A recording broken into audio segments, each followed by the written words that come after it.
There is a moment when the sun disappears, when darkness falls, and you're left with just your fears. That's the moment you feel your first pang of doubt. That's the moment when the night comes out.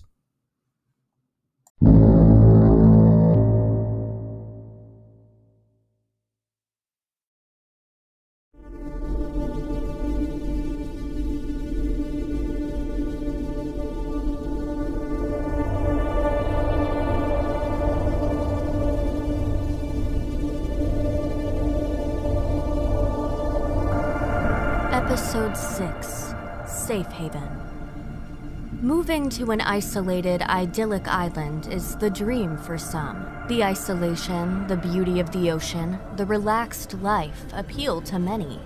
The residents of Stockborough Island love their home, but when the rest of the world, seemingly so far away, falls apart, they're going to have to come together. When that world comes to their doorstep, how far will they go to defend their home when the night comes out?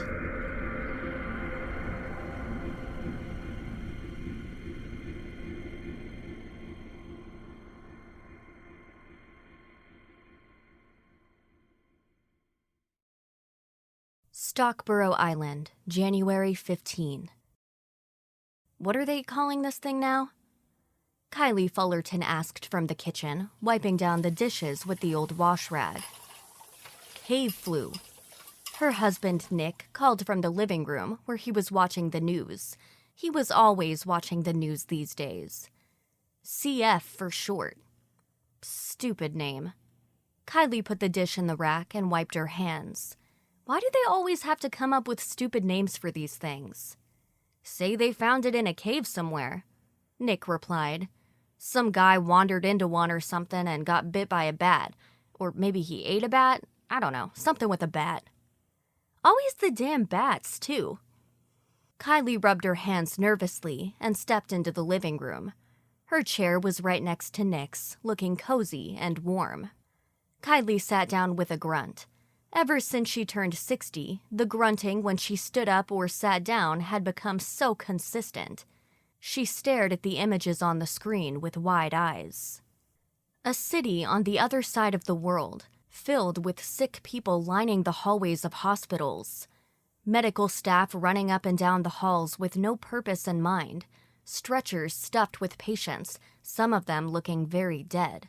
The medical staff all wearing what looked like modified spacesuits, their helmets fogging with each breath. All of them shouting in some language Kylie did not understand.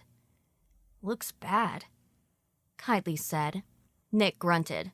Far away though, hon, far away. I'm sure the government will shut down all the travel into this country. Besides, we're on Stockborough. Even if they get to the mainland, there's no way they can get to us. Let's see what else is on. Anything new on Netflix? Kylie asked. I'd like to watch something romantic.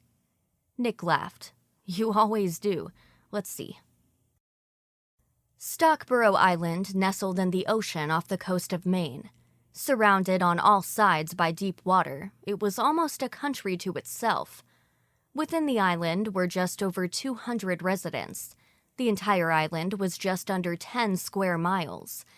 It was enough for them to have a thriving agriculture, including some vegetables and fruits people could only find on this island.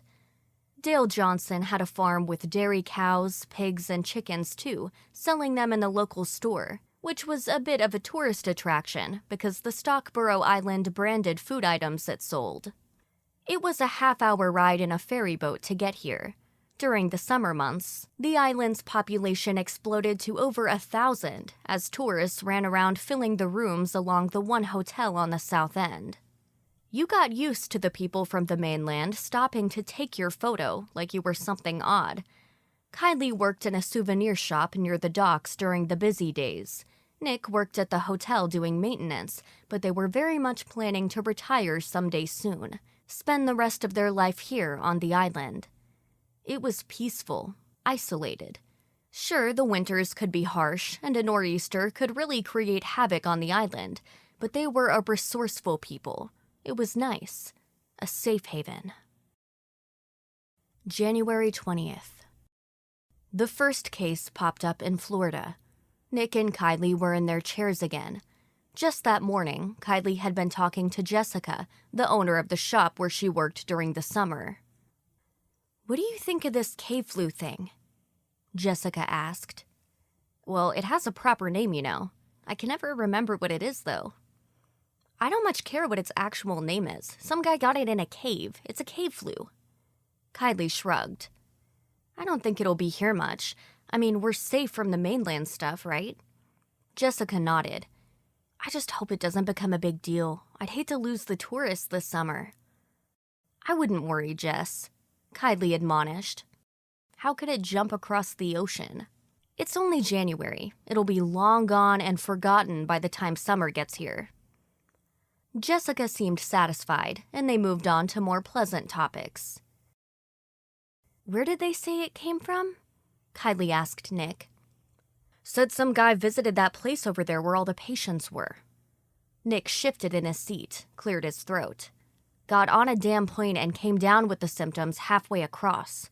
Damn fool." "What are they gonna do?" Kylie asked, her voice quaking. "Oh, probably put him in quarantine. Bet they'll have to do the entire damn plane. Feel sorry for the rest of them. They didn't go to that place, just this asshole."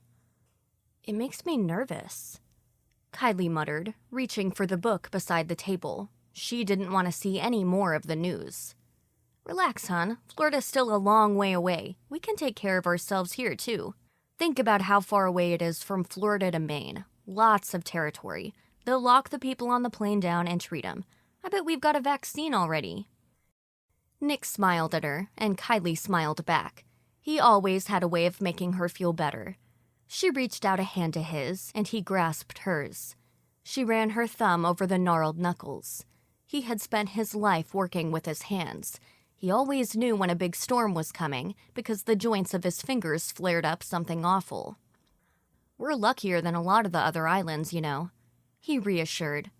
"They have to get weekly visits from the main. We're bigger and more well-stocked than most of them." "I know, but it's scary to see that on television. Can we find something else?" "Sure. Where the hell did I put the remote?" January 21st. The town meeting was noisier and more well-attending than it normally was. Of course, the islanders had all been watching the news. In just 24 hours, 20 more people had come down with CF, all but one of them from the plane. The other was a medical worker who had torn his suit while treating someone. The news was dire. The virus struck fast, which had some experts hoping this would cause the thing to burn out rapidly. If they could contain the virus and allow it to burn out, then they could stop it. However, there were now cases in the UK and across Africa. It started out with fatigue and a sore throat. Just a few hours later, you started burning, then shivering with fever. Vomiting was not uncommon. Then a cough started a few hours later, and the lungs filled with fluid fast. Fevers went high, and many who died did so when their brains boiled in their skulls. Others suffocated in their beds. Doctors said the patients appeared blue from lack of oxygen. Then there were the reports of people who bled from their noses and ears. Mayor Tom Brillo decided it was time for everyone to get together and talk about it. Everyone was nervous, but a lot of the men acted bravely, talking trash about the news. Just the day before, the mayor had talked on the local island station about how there was nothing to worry about. Now, here he was, looking sweaty and nervous, his prodigious belly somehow at odds with the news coming from the rest of the world. "Thank you all for being here," he said, looking over the podium at the crowd, eyeballing the people in attendance. "Look, can you make room for people to stand at the back, please? Please make sure the people who are elderly or infirm can have a place to sit. Donna, there's a spot down here. Donna's pregnant, everyone. Make room." Kylie leaned over to whisper in Nick's ear. Jesus, he's really playing this for all it's worth. Never doubted him for a minute. Nick snorted and shook his head. "Okay, I think everyone who needs to be here is here." Tom cleared his throat and arranged his wrinkled papers on the podium. I just wanted to bring everyone from the island together to talk about this CS thing. I wanted to reassure everyone there's no reason to be worried about the Stockborough Island community. I'm in touch with the mainland every day, multiple times a day. Since it's winter, we don't have to worry about vacationers yet. Even so, if anyone shows up, I'm asking the ferry service to be shut down for the time being. There was some shuffling and moving around from everyone in their seats. Kylie cleared her throat and felt her heart flutter in her chest. Nick reached over and grabbed her hand, squeezed. I know, but think about it. Tom held his hands up in the air as if he were conducting an orchestra. It's winter, and there isn't much tourism coming over here anyway, so let's just make sure no strange winter types try to stop by for a visit. Look, the water's half frozen right now. This isn't a big deal, and hopefully this will be contained by the time the busy season starts. What about the supplies? The voice came from the back of the room. Kylie turned her head and tried to see who called out, but it was impossible to see in the crowded room. It sounded like Chris Dooley. Tom looked incredulous. You know, we get very few supplies from the mainland, mostly meat and a few other things. Right now we're keeping things open for the supplies, but we may reduce the trips soon. The suppliers say they're using all of their abilities to keep things sanitized and clean. They are taking precautions. Will we need to shut down the island? Kylie strained again to see who this was, but still could not tell. It was a woman this time, maybe Kim Killian. Tom turned to face this other voice, looking stricken at the thought. Let's not jump to any conclusions. Look, we don't know yet how serious this disease is. There are some saying it's really no worse than the flu. We get a flu outbreak here every year no matter how many precautions we put into place. Last year, Dottie died from the flu, Nick said, to Kylie's surprise. A murmur rippled through the crowd. No one forgot how 70-year-old Dottie Claston had gotten so sick just last winter. She was a tough old bird, and she didn't want to be taken back across the water to the mainland for treatment. Then, one day, she had collapsed in the street while trying to walk to the local store. Her lungs were filled with fluid, and by the time they got a helicopter out to the island, then across to the hospital, she was too far gone. Yes, well, Dottie was older and had several health problems, Tom mumbled. The entire town had been in mourning for days. Everyone loved Dottie. We can't let what happened to Dottie cloud our judgment about what's happening now. Tom cleared his throat. He had lost control of this entire meeting, and it did not sit well with him. Look, everyone, can we just regroup here? Let's talk about it. We have all seen the news. We know this is potentially serious. I see the same reports you do, and I really am in contact with people on the mainland. People over there are worried. We're all worried. I'm trying to be positive. I think we all need to be positive. They're going to stop this. They're going to stop it from getting this far north. They'll contain it, let it burn itself out, and then we can have a decent summer while the news cycle goes on to cover some celebrity bullshit. The crowd murmured again. People seemed calmer. Kylie felt a bit better. Then someone started clapping, and soon the rest of them were too. Tom soaked it all in, looking like a pig in slop. February 2nd. The news that morning was all red bars across the bottom of the screen with the words "breaking news" on the far left. The main shot was of doctors and scientists, all of them looking worried. The number of cases today stands at 1,722. The number of deaths has reached 900. The sweaty man on the television said. Kylie instinctively reached for Nick. He grasped it and squeezed like he always did. In the weeks since the town meeting, the cases had spread up the East Coast, all throughout Florida, then the Carolinas, then the Virginias. Baltimore had cases. Washington, D.C. had cases. New York and Boston were scrambling to shut down traffic into the city. There was a case in Chicago, another possible case in Kansas City. Los Angeles was prepping their hospitals and people lined up to get tested. Anyone with a sniffle panicked.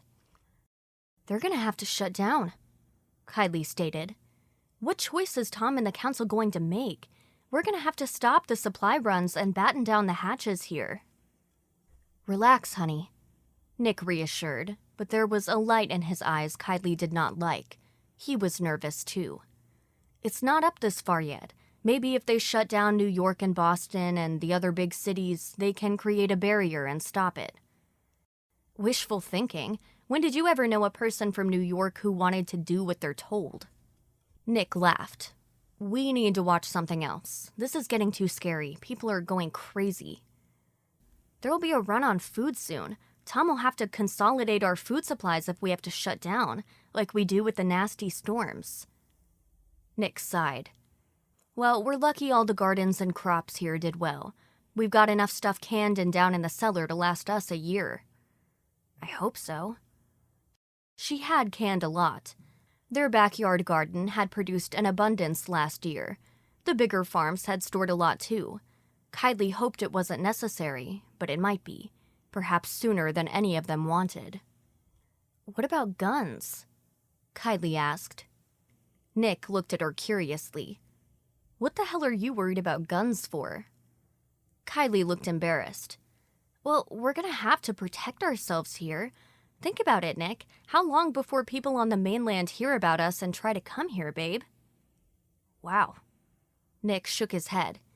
What are you saying? Kylie lifted her head. We need to think about protecting ourselves. We have a marvelous thing going here, set apart from the rest. We need to keep that going. Nick studied her intently for a time. Would you really shoot some person trying to get over to us from the mainland? What about kids or a family? I don't know, Nick. I'm just suggesting we need to think ahead. This is scary stuff on the TV every night. Look at the people who have the illness. Kylie pointed to the television. The screen showed another hospital. This one was in France. The cases had exploded there quickly, overwhelming the hospitals. The video showed patients lying on the floor all over the hallways, most of them covered in blood-stained sheets. There were others sitting on the floor or leaning against walls with masks on, coughing. Doctors scurried around like insects, their eyes wide and distressed behind their protective gear. Blood lined the walls, and right near the end, an old woman without a mask coughed up a gout of gore before the image changed back to the news reporter. Can you imagine something like that here? Kylie asked. It would wipe out the entire town in days. Your mind is racing, dear, Nick replied. Relax, it won't get this far. You'll see. Later that night, Kylie went next door to talk to her neighbor Christine. Her husband completed the exchange by walking back to her house to talk to Nick. They sat in the living room as the sun went down and the porch lights came on. I think this place needs to start planning ahead, Kylie said once they had finished the small talk. People are going to try to get here, Chris. I hope not, Chris replied, sipping her tea. But Stephen and I were just talking about it before you got here. He's got a shotgun and loads of shells. He got me a pistol last year for my birthday. I use it to target shoot. I might need to start doing some shooting again. I used to be an expert shot, Kylie said. When I lived on the mainland, I'd go hunting and I was always the best shot, better than my dad or any of my brothers. I used to shoot at rabbits when it was rabbit season. Next town hall meeting, we should bring this up, Kylie. Tom and the rest of them need to start thinking ahead. Let's keep hoping it doesn't make it into Maine at all. They sat in silence for a moment. Kylie reckoned the same images on the news were running through Chris's head.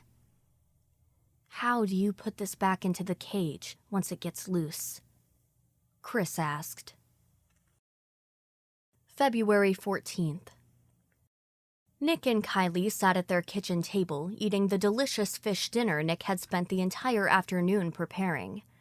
A single candle flickered between them, and white wine reflected diamonds from the flame back at them.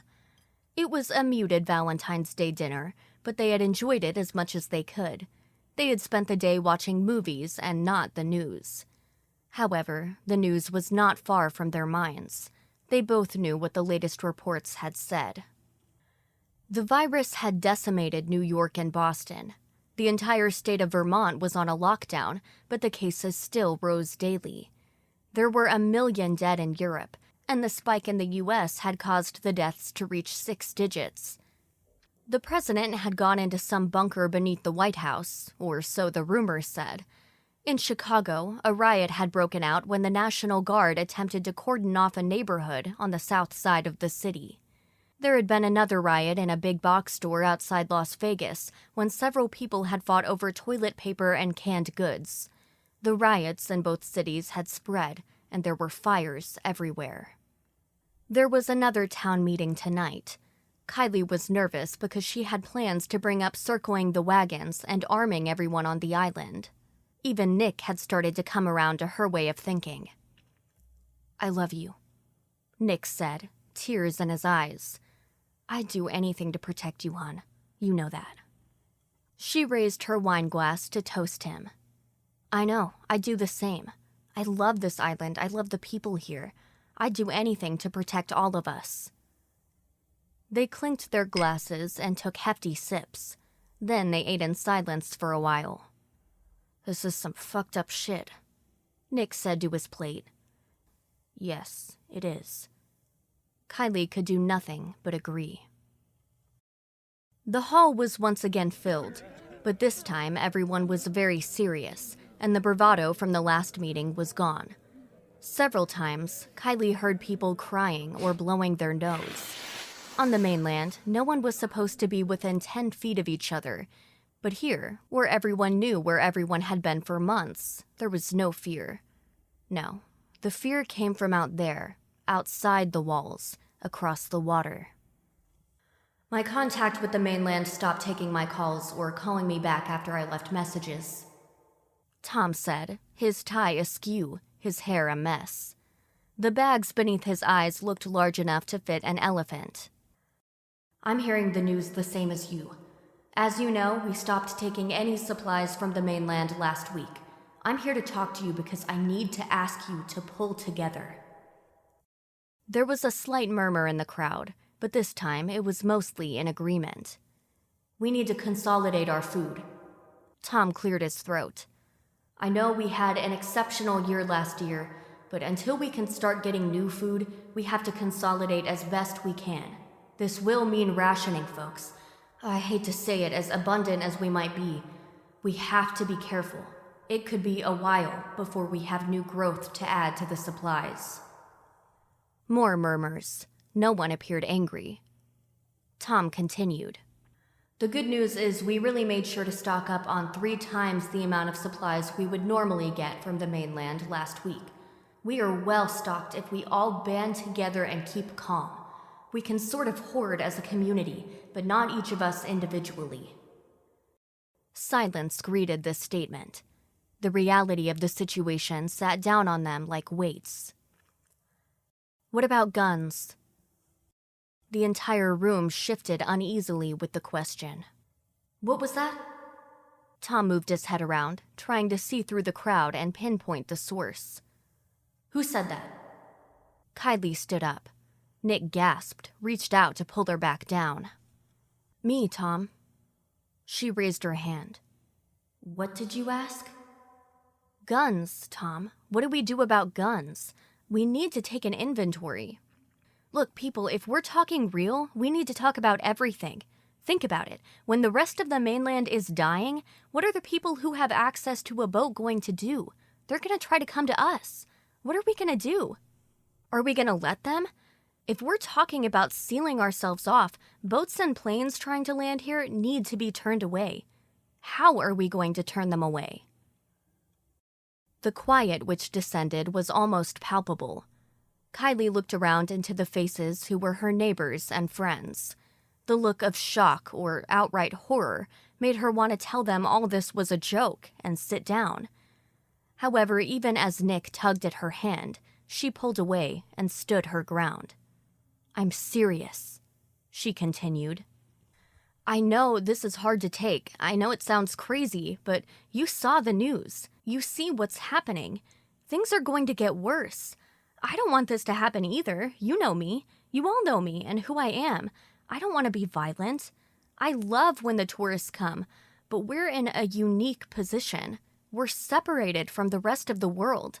If CF gets to our land, it'll wipe most of us out in a couple of weeks. Things are going to get worse over there, and you're kidding yourself if you think different. We're going to have to defend ourselves. More silence stretched on and on. Outside, a dog started barking. Kylie wondered what it was barking at. Perhaps a bird? Would they be able to keep their pets alive if things got terrible? 1,000 thoughts ran through her mind in this endless silence. Are you saying we have to shoot people? Kylie didn't see who said it. She didn't care. Yes, I'm saying it. We might have to. Maybe we won't have to kill anyone. Maybe if we just shoot at them, they'll go away. Jesus. Kylie shifted her feet. I know this is hard, but the time is running out to make the hard decisions. Stop hiding. Look at the news. CF is spreading faster. It's more deadly than they said at first. If we're going to survive, we have to do whatever we can to protect it. So what kind of guns do we have? How much ammunition, and who knows how to use them? These are the questions we have to ask and answer, now rather than later.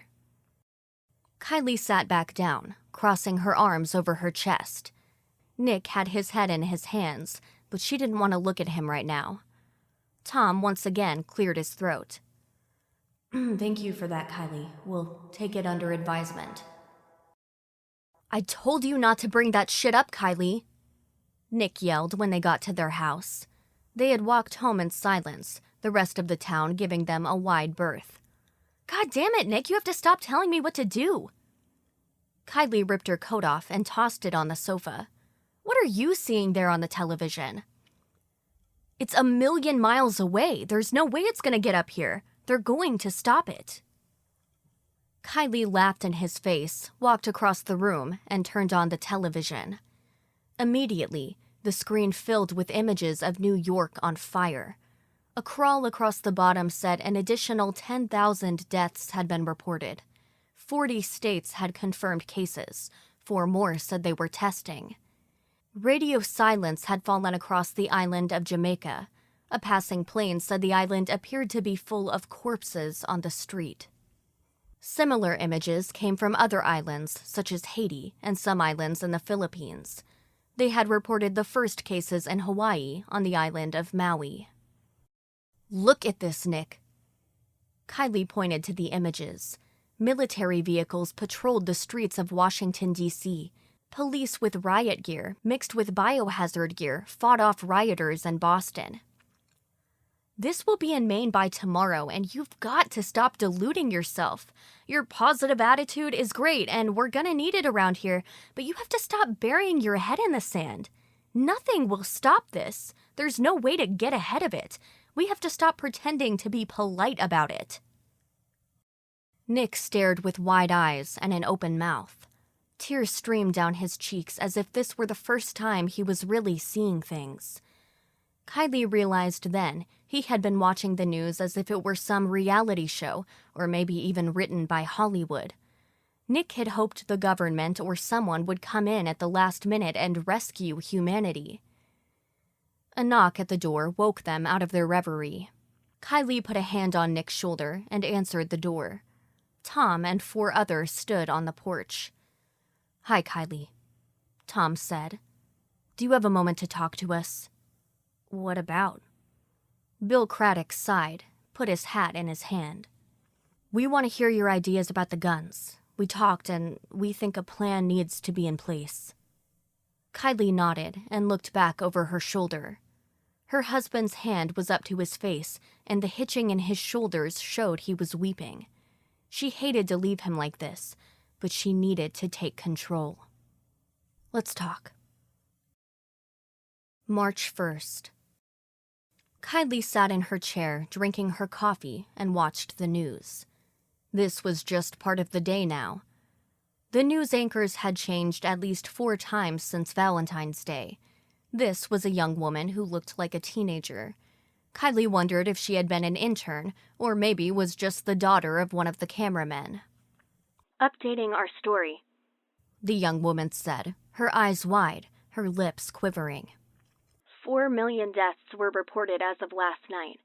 The United States is reporting 20 million cases, with the cases rising. So far, there is no cure. The big news this morning was the swearing-in of Vice President Miller as president, with the president succumbing to the disease last night. All radio contact, including any sort of news reports or non-automated radio transmissions, have ceased out of England and Australia. Communication between New Zealand, Japan, Singapore, the Philippines, the Caribbean, and other areas have diminished to such an extent it is expected they will soon cease. The actual global death toll is impossible to calculate. The image switched to a satellite image. It took a moment for Kylie to realize what she was staring at. The streets of Rome, covered in small dots of varying colors. The dots were all people, dropped dead in their tracks. This switched to drone footage of streets in Paris, showing a few people still moving, but more heaps of bodies. Bodies burned in a pile beneath the Arc de Triomphe. Someone had a camera on top of the Eiffel Tower, which panned around, showing how much of the city burned. Kylie had seen footage online of New York. Residents trapped inside apartments, many of them coughing as they held their phones, filming what was happening outside. Garbage trucks picked up bodies wrapped in plastic or blankets, depositing it in the trucks. Fires threw smoke into the air. Despite this, the number of dead on the streets, in cars, on fire escapes and rooftops, or hanging out of open windows was enormous. Jim Beving from the CDC released a video just a few minutes ago. The young anchor continued. We'll show it to you, but be warned, this is very disturbing. What could be more disturbing than burning bodies and dead people all over the streets? Kylie wondered, but held her gaze. She had to see it all. Kylie was alone in the living room, Nick having not gotten out of bed in 2 days. There's nothing else we can do, the man in the video said, his eyes red, his face flushed with fever. This disease moves too fast for containment, and there's no one left to find a cure. I'm sorry. I'm sorry for everything. Without another word, he lifted a pistol to his head and shot himself. There was a bang, a bright spray of blood which spattered the camera lens. Then, he was gone. Kylie turned off the television. She had seen enough.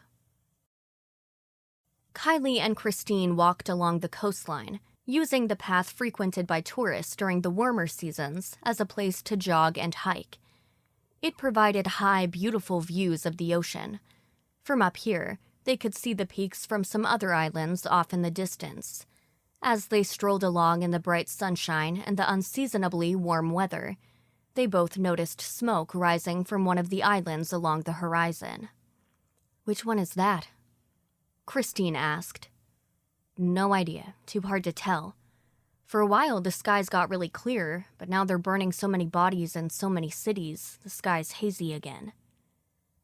Christine kicked at a rock. "What do you think's burning on the island there?" "No clue. I hear Derek has a ham radio and has been in touch with people from the other islands. People have been showing up in rowboats and motorboats. A few of the islanders ended up with the virus." "Jesus." Over Kylie's shoulder was a deer rifle. There were no deer on the island, but this was her own gun. She brought it with for reasons she no longer remembered, and sometimes took it out to shoot at targets she and Nick would set up in the woods. For the past 2 weeks, Kylie had been trying to teach others how to shoot. There were a lot of guns, but they had a limited amount of ammunition. If they had to shoot, each shot would need to count. Kylie tried to change the subject. "The warm weather means people can start planning early. I hear Jenny started last week, and others are also starting gardens. I'm going to get Nick out there this weekend." "Has he gotten up?" Christine cast her glance back out toward the ocean. The waves rose and fell, rose and fell. "Not today. This is too much for him, but I have to snap him out of it. We need him." They walked in silence, the downtown area now in view. People walked along the sidewalks. Kylie noted how many of them also carried guns. It had become common. "I hope we don't have to shoot anyone," Christine whispered. "Me too." March 15th. The television had become almost useless. Yesterday, there had been a man who did not identify himself from the closest station to the island, staring into the camera and screaming Bible verses. Another channel said there were 10,000 cases in Maine and rising. New York was a morgue, so was Boston. Chicago burned out of control. St. Louis clung to life, but signs were bad. Washington, D.C. also burned. Roads were clogged with cars filled with the dead. Entire families hung out of the car windows, eyes wide, faces blue. Kylie fed Nick spoonfuls of cereal in the kitchen. She talked to him, but his eyes stared ahead, unseeing. He chewed and swallowed on some automatic setting. "Looks like it'll be a marvelous day," Kylie said, keeping her voice bright, not shaking at all. "I wish you'd come with me." Nothing from him. Chew and swallow, chew and swallow. He wore his robe. She had washed him, cleansing his hair as best she could and trying to shave him. When the cereal was gone and she managed to get a glass of water down his throat, Kylie led him to his chair. He didn't watch television anymore. He'd just sit there all day, staring at nothing, but perhaps everything, until Kylie got home and fed him dinner, then got him to bed. "I'm heading out on patrol," she announced as she shouldered her rifle and headed for the door. "Love you." She pretended he said he loved her back as she went out the door. Christine and Kylie were teamed up again, once more heading down the hiking trail. The skies were clear today, the winds blowing the smoke from the burning cities away from the island. The sky was crystal blue. It was hard to believe the world was ending just across the water. Planting continued. The local island radio station had kicked back into life with music, and loudspeakers broadcast the tunes all day. "At least they have some decent music playing these days," Christine said. "How's the garden?"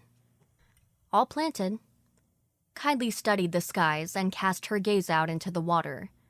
Something out there caught her attention for a moment, but then passed. "I just hope the weather keeps up this way. We may have another excellent year." "We're gonna need one. What do you think is going on over there?" Christine indicated the mainland with a tilt of her chin. "Chaos.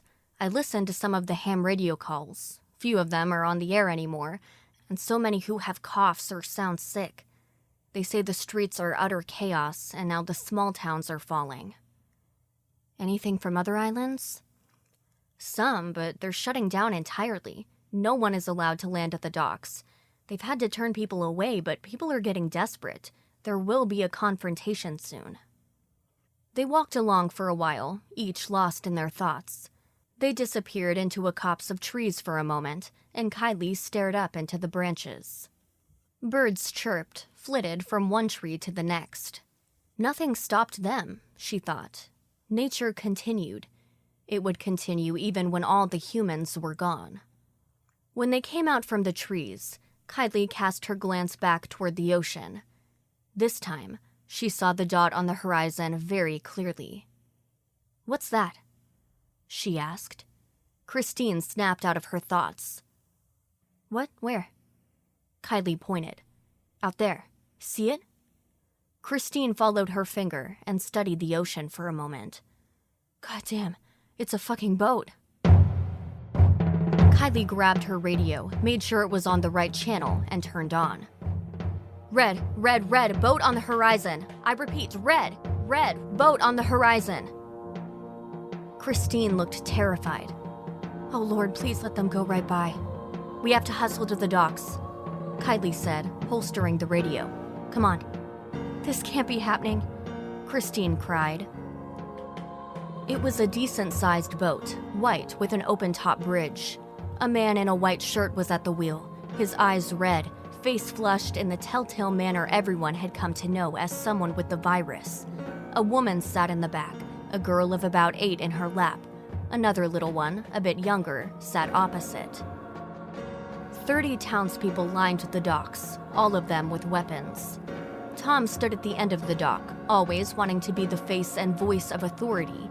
He held a bullhorn in one hand. "Stop right there," the mayor called. "Drop your anchor right there. Do not come any closer or we'll be forced to open fire." "My family and I need help," the man called back. "Please, we're trying to get away from the mainland. The cities are all on fire. We need to find a safe place to hide out. We're not sick." He's obviously lying, Kylie thought. As if to counter his statement, he sneezed loudly, wiped his nose with his hand. "I gave you an order," Tom said. "Drop anchor right now. If you come any closer, we'll open fire." The man stared at the 30 armed men and women, as one by one, the townspeople drew their weapons or took them off their shoulders.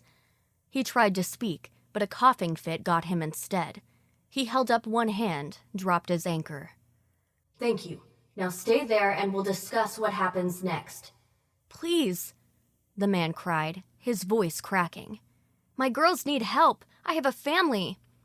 "We have families too," someone shouted. Kylie did not see who yelled. Tom turned back and waved several of the townspeople over, including Kylie. Of course, she thought. He wants to have a fucking meeting.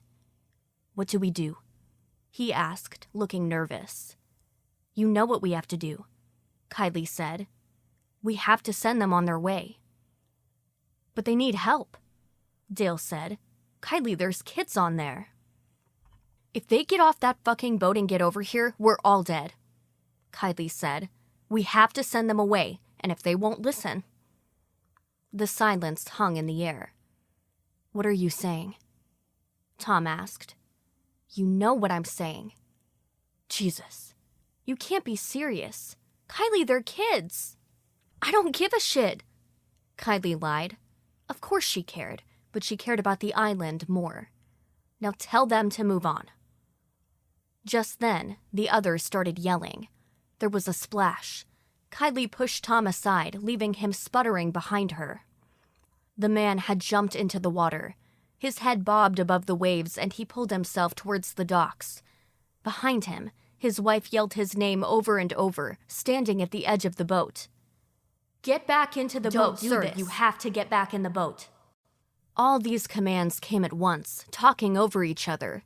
The man in the water either didn't hear or didn't care. He kept swimming. In one fluid motion, Kylie brought the deer rifle up to her shoulder, cocked her head, and found him via the sight. Someone yelled, "No!" More commands came from the townspeople. The man's head bobbed up and down in the water as he swam. For an instant, just the merest fraction of a second, his eyes seemed to lock on Kylie. The rifle barely kicked at all. The sound of the shot echoed off the surrounding buildings. A bright red hole opened in the man's head, just above his right eye, followed by red mist out the back of his skull. His head snapped, and his arms went into the air. Then he went down beneath the waves. The wife screamed. One of the children began crying. Whether it was Kylie firing or the fact everyone was keyed up and ready to act, Kylie would never know. Whatever the reason, the rest of the town opened fire. Another shot came, then another. Before long, all 30 of the residents were shooting. The woman turned to shield her children, but 3 shots in the back, then 1 to the head, ripped off the top of her skull. Kylie fired again and again, long after the woman and the 2 children were no longer visible above the transom. Kylie didn't want to know what happened to the children. Windows shattered. They riddled the hull with holes. "Stop!" Kylie screamed. "Hold your fire! God damn it, stop firing! Save your ammo! Jesus Christ, another fucking person shoots at that boat, I'll put a bullet in their eye!" The shooting stopped. The sun beat down. The smell of gunpowder was thick. Oh, Christ. Oh, my God. Kylie heard weeping. She shouldered her firearm and turned away from the sight. When she passed Tom, he grabbed her shoulder. Tears coursed down his face. "What do we do now, Kylie?" he asked. She cast a glance back at the boat, bobbing in an almost obscene way with the water. The body of the man was face down, blood spreading. "Burn it," she said. "Send someone out there with gasoline or kerosene or oil. Cover the man, too. For God's sake, don't go on the fucking boat. Set it on fire and keep it burning until it's gone, and so is his body." "Jesus, what have we done?" Tom asked, his chest hitched. "We protected ourselves," Kylie said flatly, "and we'll keep protecting ourselves." Kylie stood on top of the hill and watched the fire burn. The air was thick with smoke and the smell of burning wood, plastic, and even flesh, although she thought the last one might have been her imagination. She watched until the boat began to sink, slowly putting out the flames. The hissing sound was loud enough to be heard clearly where she was. When she was satisfied it was gone, she turned to head back home. The sun was going down now. They had collectively turned a corner, but she was okay with it. They had to protect their island. She had to get home and feed Nick. He'd be getting hungry about now. Tomorrow, she'd be back, and if there were more boats or a plane, she knew she could do whatever it took to keep this island safe. She had to keep it a safe haven. Kylie walked into the darkness.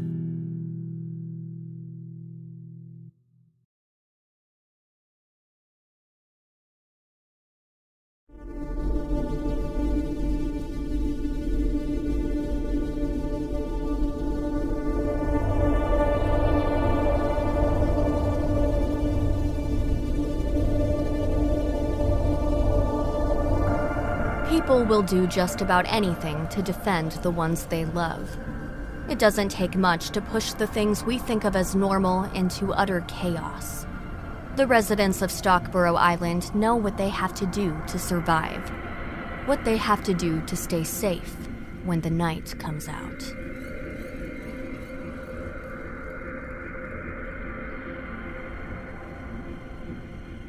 You've been listening to When the Night Comes Out, a weekly horror anthology podcast with stories by Brian W. Alaspa and narrated by Allie James. For Brian's work, visit his website at www.brianwalaspa.com or visit amazon.com for his books of fiction and nonfiction. Be sure to listen to Allie's work on Facebook at Allie James Projects.